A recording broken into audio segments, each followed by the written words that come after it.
پوری نماز کے اندر انگلیاں کھول کے نہیں رکھنی ہوتی، بند کرنی ہوتی، اسے نہیں کھولیں۔ آپ کہیں گے اتنی سی بات کرو، اللہ نے مانگا ہے کر لو۔ جب آپ کھڑے ہوں مرد کے لیے ہاتھوں کو زانوں کے اوپر رکھنا ہے، سائڈ میں نہیں رکھنا ہے، سامنے رکھنا ہے، سامنے رکھو۔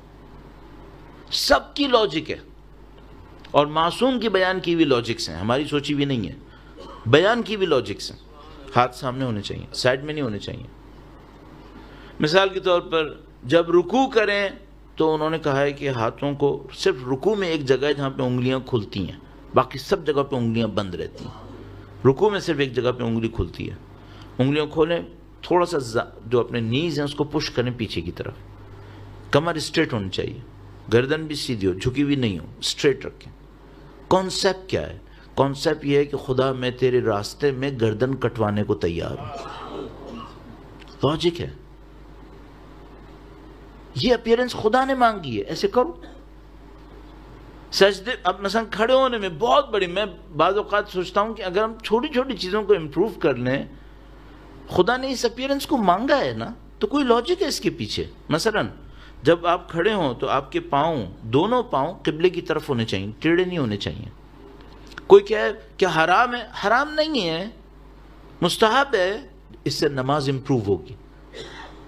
نماز امپروو ہوگی تو یہ سمجھ لو آپ نے سب کچھ ٹریگر کر دیا، بہتر ہوتا چلا جائے گا۔ تو ابھی دوسرا دن ہے مجلس کا، میں دوسرے دن میں اس کو عرض کر رہا ہوں تاکہ انشاءاللہ میں اور آپ پریکٹس کریں گے 10 دن، کہیں سے کہیں پہنچ سکتے ہیں ہم، اچیومنٹ ہونی چاہیے نا۔ تو پاؤں بالکل سیدھے ہوں، تھوڑا سا گیپ دیں اور قبلے کی طرف ہوں، ہاتھ انگلیاں بند، زانوں کے اوپر ہونے چاہیے۔ جب آپ قیام کریں، سورہ اور رکوع پڑھ رہے ہیں، مثلا ہم پڑھ رہے ہیں، تو کیا سوچیں؟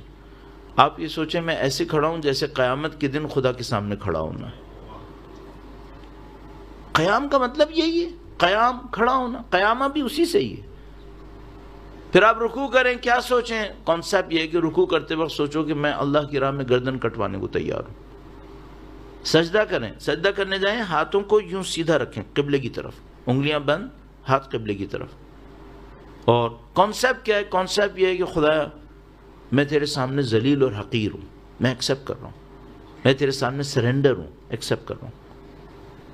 اس فزیکل سرنڈر کے بدلے میں خدا سے مانگے، خدا مجھے اسپریچولی بھی سرنڈر کروا دے، میں تیرے لیے سوچنا شروع کروں۔ بیٹھیں گے دوسرے سجدے سے پہلے، پھر دوبارہ سجدے میں جائیں گے۔ روایت نے بہت خوبصورت بیان کیا، میں جب بتاتا ہوں میں لطف لیتا ہوں اس کا، اور کئی دفعہ بتا چکا ہوں، اور آپ نے ظاہر 10 جگہ اور بھی سنا ہو شاید۔ دوسرے سجدے کو کہتے ہیں، یہ جو پہلا سجدہ ہے یہ ہماری کریشن کی طرح ہے، جیسے خدا نے ہمیں پیدا کیا۔ تو جو دوسرا سجدہ ہے یہ کہتے ہیں یہ ڈیتھ ہے، موت۔ دوسرا سجدہ کرنے کا ہے تو یہ دوسرا سجدہ میری اور آپ کی موت کی طرح ہے، اور اس سجدے کے اندر اپنی موت کو یاد کرے انسان، خدا مجھے اچھی موت چاہیے۔ اور اس دوسرے سجدے کے بعد اگر دوسری رکعت ہوئی یا آخری رکعت ہوئی تو آپ نے تشہد پڑھنا ہے۔ کیسے تشہد پڑھیں؟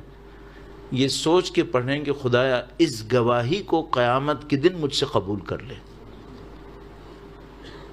تو اگر کسی کا تشہد خراب ہوا تو قیامت کے دن شاید اس کی گواہی بھی صحیح نہیں ہوگی، یہ سب آگے تک جائے گا۔ اور مثال کے طور پر بہت خوبصورت ایک جملہ روایت کے اندر آیا، فرمایا یہ جو پہلا سجدہ ہے یہ کریشن ہے، یہ جو دوسرا سجدہ ہے یہ ڈیتھ ہے، یہ جو ان بٹوین دو سجدہ آپ بیٹھے یہ کیا ہے؟ کہا یہ دنیا کی زندگی ہے، اس کے لیے کہتے ہیں استغفر اللہ ربی واتوب الیہ۔ یہ دنیا کی زندگی اتنی چھوٹی سی ہے، دو سجدوں کے درمیان کتنا اسٹے کرے گا کوئی؟ کہا یہ استغفر اللہ ربی واتوب الیہ، کیونکہ خدا سے دوری کی جگہ ہے یہ۔ نماز امپروو کریں گے، بہت ساری چیزیں امپروو ہوتی چلی جائیں گی۔ درود بھیجے گا محمد و آل محمد پر۔